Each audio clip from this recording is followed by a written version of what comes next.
Ang mga pagpapahalagang Pilipino ay isang mahalagang bahagi ng ating pagkakakilanlan bilang isang bansa. Noon, ang mga tradisyonal na halaga tulad ng paggalang sa nakatatanda, bayanihan, at matibay na pananampalataya ay nangingibabaw sa pang-araw-araw na buhay ng mga Pilipino. Ang mga ito ay nag-ugat sa ating kultura, relihiyon at karanasang panlipunan. Sa paglipas ng panahon, nagkaroon ng pagbabago sa paraan ng pagpapahalaga. Pagsasabuhay ng mga ito dahil sa modernisasyon, globalisasyon at impluwensya ng teknolohiya. Bagamat nananatili ang ilan sa ating tradisyonal na mga kaugalian, nagkaroon din ng panibagong pananaw ang mga Pilipino pagdating sa pamilya, pakikitungo sa kapwa at pananaw sa buhay. Sa ganitong konteksto, mahalagang suriin kung paano nagbabago at nananatili ang mga pagpapahalagang ito upang maunawaan ang ating kasulukuyang identidad bilang isang lahi.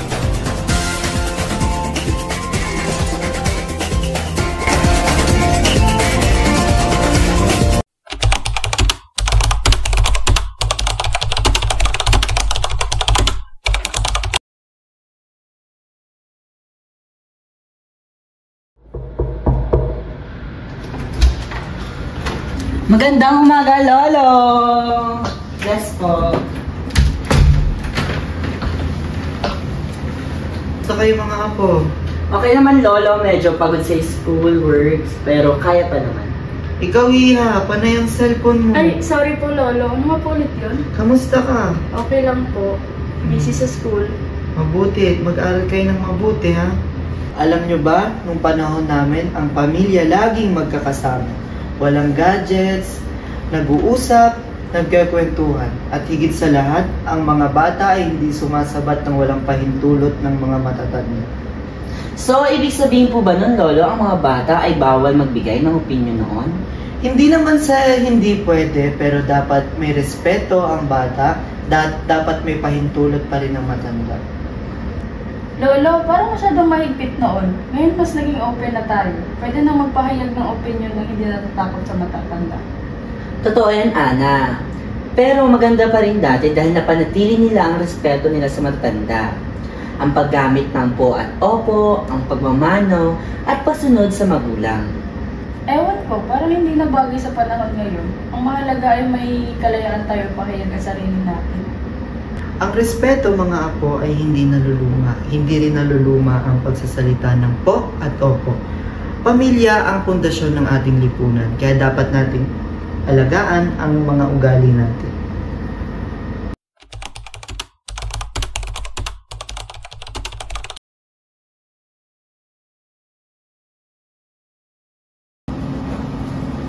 Excuse lang po.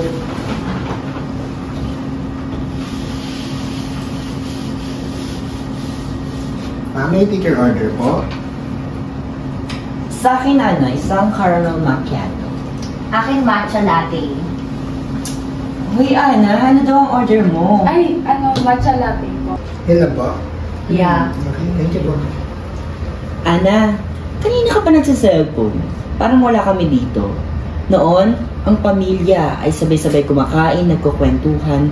Ngayon, busy na sa social media. Ano ka ba, Carlos? Ganyan na talaga ngayon. Chat-chat na lang. Tsaka mas madali yun, di ba? Mas convenient. Bakit pa tayo lalabas kung pwede namang i-online na lang? Tama. At saka mas madaling mag-express ng damdamin sa social media, no? Pero hindi ba minsan parang wala na tayong personal connection?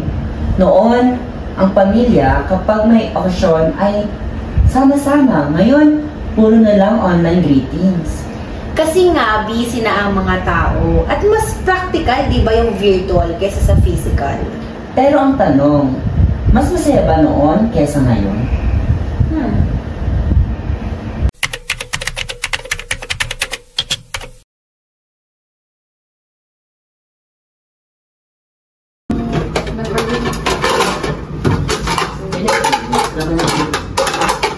Ano? Ano o bulong na?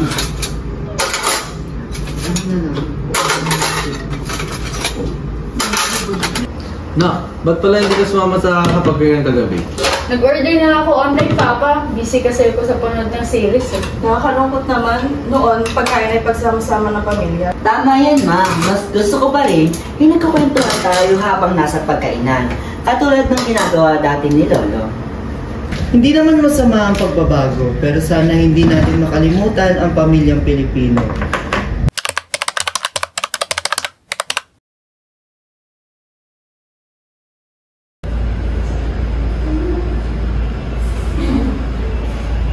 Ikaw, Tito, kailangan niyo po ba ng tulong? Oo, Iho. Nasira yung bubong namin dahil sa bagyo. Anak, tulungan natin si Tito. Pero may lakad ako eh. Alam mo, Apo, hindi lang dapat sarili natin ang tinutulungan. Matuto rin tayong tumulong sa kapwa.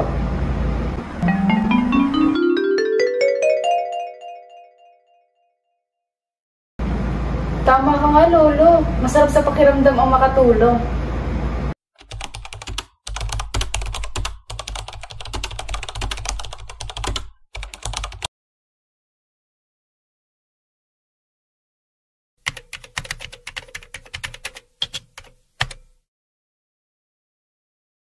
Lolo, simula ngayon, babawasan ko na ang paggamit ng cellphone habang kumakain. Gusto kong panatilihin ang ating kultura.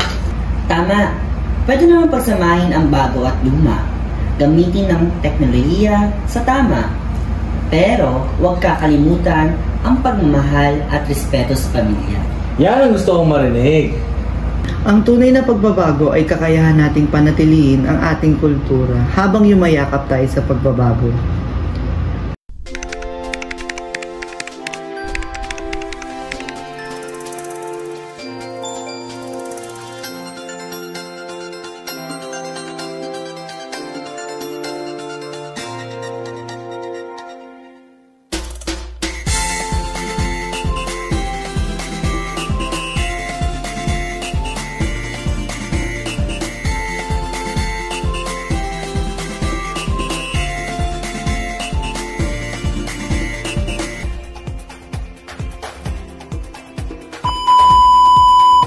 Lolo, simula ngayon,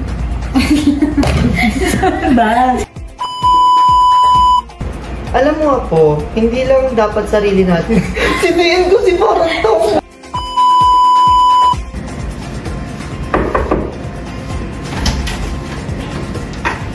Hi, Lolo. Good morning po.